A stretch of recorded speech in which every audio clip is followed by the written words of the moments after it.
இந்த வீடியோவில் என்ன பார்க்க போகிறோம்னா தமிழ் மூலிமா எப்படி ஹிந்தி ஈஸியாக பேசுகிறது அதுதான் இந்த வீடியோவில் பார்க்க போகிறோம். ஓகே, ஃபஸ்ட்டு நான் தினமும் காலையில் உடற்பயிற்சி செய்வேன். அது எப்படி சொல்லலாம்? மே டெய்லி சுப எக்ஸசைஸ் கரேகா. அவர் ஒவ்வொரு வருஷமும் விடுமுறைக்காக இந்தியா போவார். அது எப்படி சொல்லலாம்? ஓ एक साल वेकेशन के लिए इंडिया जाएगा.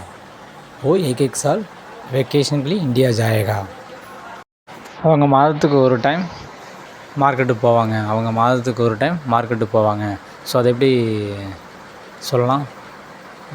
वो लोग मंथली एक बार मार्केट जाएगा.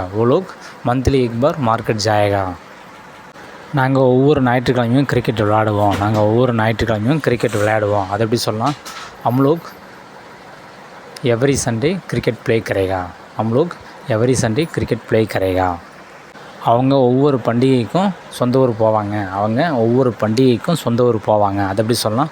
वो लोग पूरा फेस्टिवल के लिए घर जाएगा. இந்த வீடியோ உங்களுக்கு ரொம்ப யூஸ்ஃபுல்லாக இருக்குது நம்புறேன். யூஸ்ஃபுல்லாக இருந்தால் லைக் பண்ணுங்கள், சப்போர்ட் பண்ணுங்கள், ஃபாலோ பண்ணுங்கள், ஷேர் பண்ணுங்கள். தேங்க்யூ.